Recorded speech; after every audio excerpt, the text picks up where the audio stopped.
The Man in the Mirror, a true paranormal story.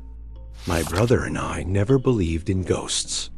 At least, not until we inherited an antique bedroom set from a family estate.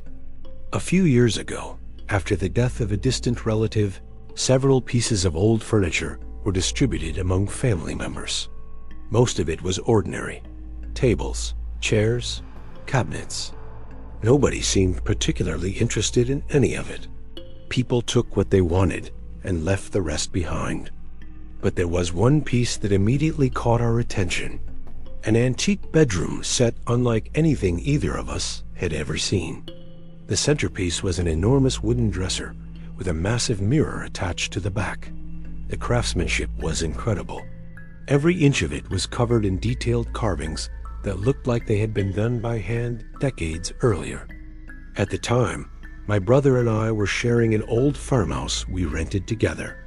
The dresser seemed too beautiful to throw away, so we loaded it up and brought it home. Neither of us had any idea what came with it. For the first few weeks, everything seemed completely normal. Nothing moved, nothing made noise, nothing happened. But after a while, I started noticing the mirror. Not because I saw anything strange, not because anything was out of place, just because I kept finding myself looking at it. Every time I walked into the room, my eyes seemed to drift toward it. Sometimes I'd catch myself staring at my own reflection longer than I meant to. There was something about it that felt different. I couldn't explain why. The mirror just felt wrong. The strange part was that nothing ever happened. No noises, no shadows, no strange reflections. Just a feeling I couldn't shake. Eventually, I convinced myself I was imagining things, until the night I woke up and saw someone standing in the doorway.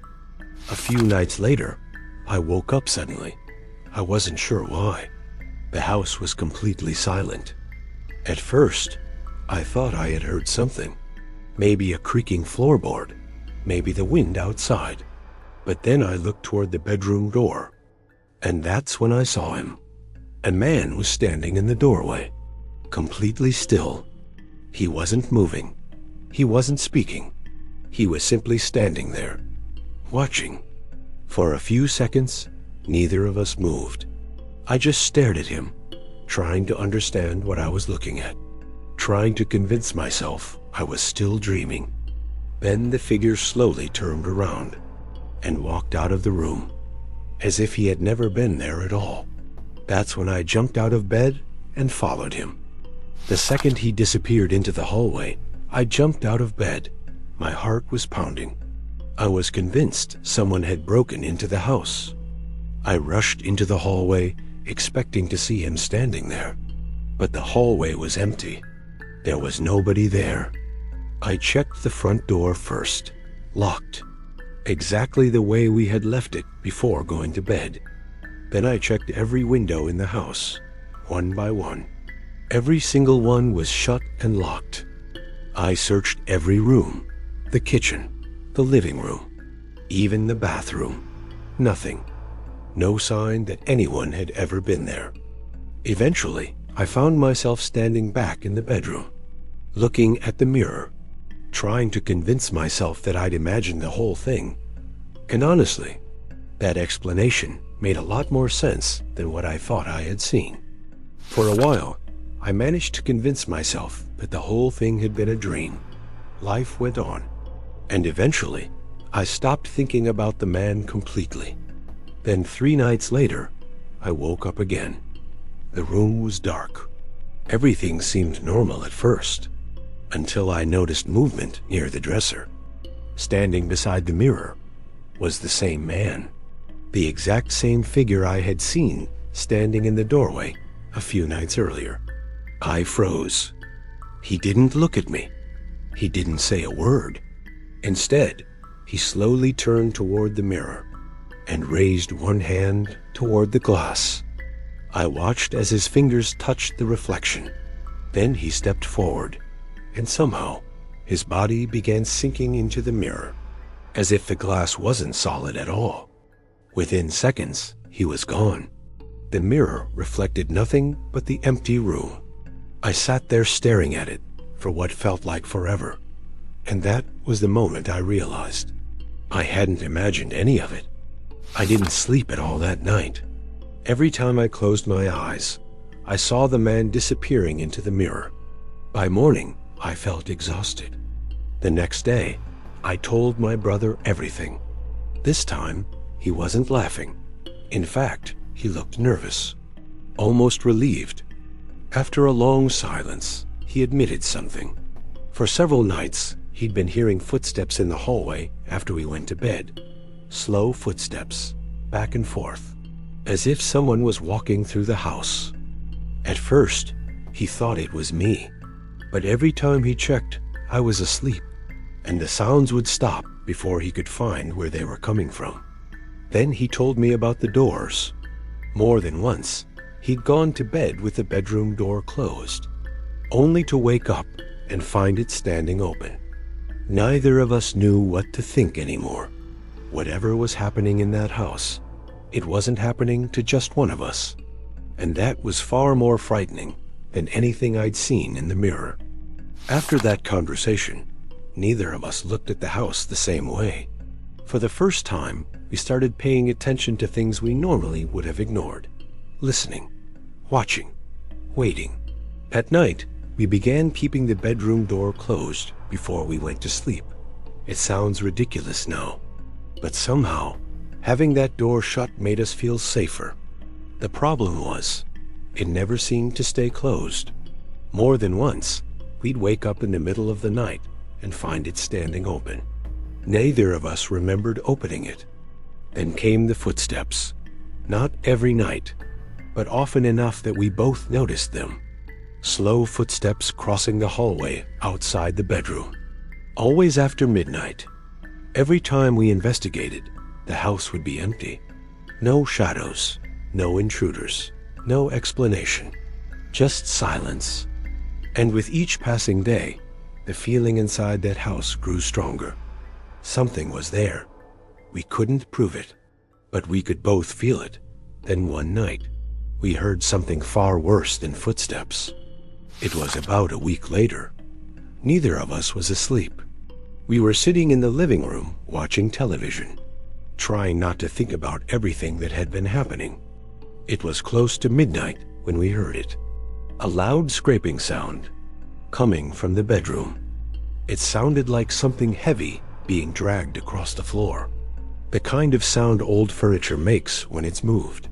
My brother looked at me. I looked at him. Neither of us said a word.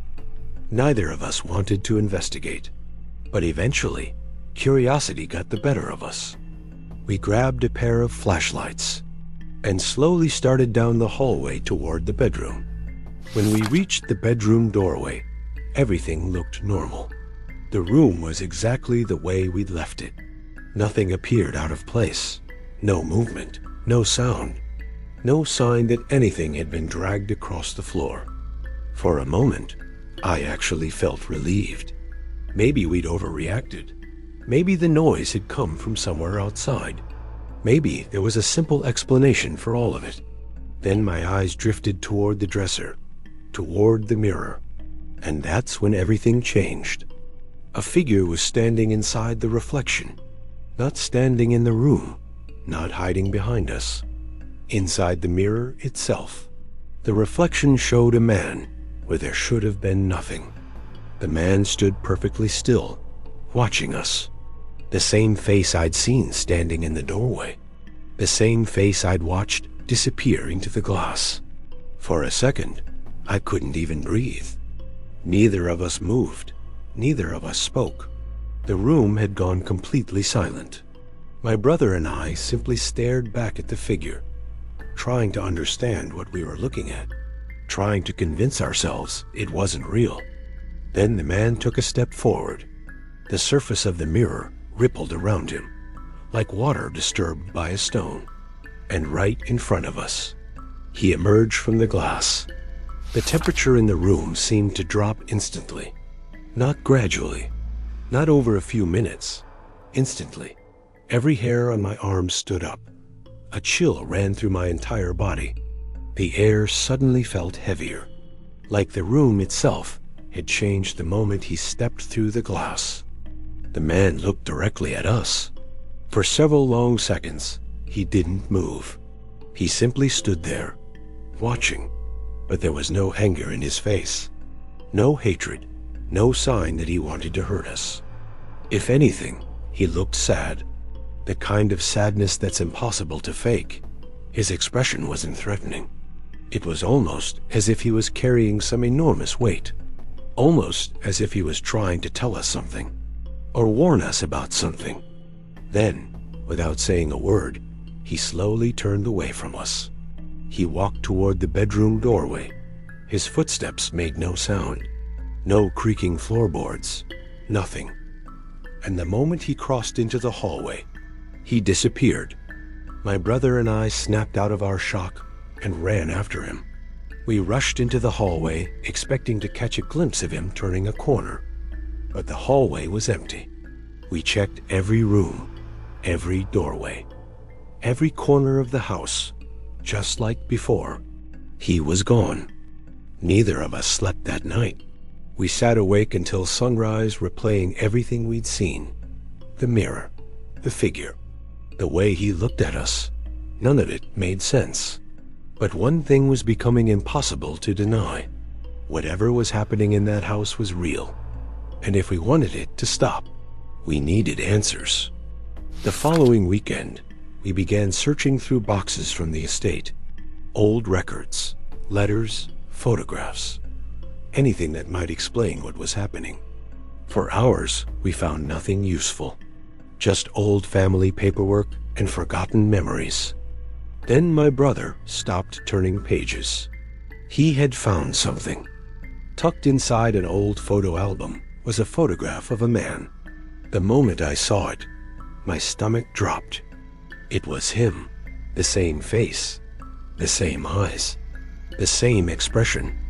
There was no doubt in either of our minds. The man in the photograph was the man we'd been seeing. On the back of the photograph was a name. My uncle, a relative who had died decades before either of us had been born. Neither of us knew much about him. Nobody in the family ever seemed to talk about him. But according to several old records we found in the estate boxes, the bedroom set had originally belonged to him, including the mirror. And suddenly, everything felt a lot less like a coincidence. The more we learned, the more uncomfortable we became. Neither of us wanted that dresser in the house anymore. So we made a decision. The mirror had to go. The next day, we moved the dresser into an old barn behind the farmhouse. Neither of us wanted to destroy it. We just wanted it out of the house. Almost immediately, the activity stopped. No footsteps. No strange noises. No doors opening on their own. For the first time in months, the house felt normal again. Weeks passed, then months, and nothing happened. Eventually, we convinced ourselves it was over. Until one afternoon, I went into the barn looking for a tool. That's when I noticed something strange. The sheet covering the dresser had slipped. Only a small section of the mirror was exposed, just enough to catch my reflection. And standing behind me was a man. I spun around instantly. The barn was empty. When I looked back at the mirror, the reflection was gone. That was the last time I ever saw him. A few weeks later, we got rid of the dresser completely. I don't know where it ended up. Maybe it was haunted. Maybe there was another explanation. Maybe grief and old family stories have a way of playing tricks on the mind. All I know is that two grown men saw the same thing, more than once. And somehow, the face staring back at us from that mirror belonged to a man who had been dead for decades. To this day, I still avoid antique mirrors whenever I can, because every now and then, I wonder where that dresser ended up, and whether someone else is seeing the same man standing in the reflection.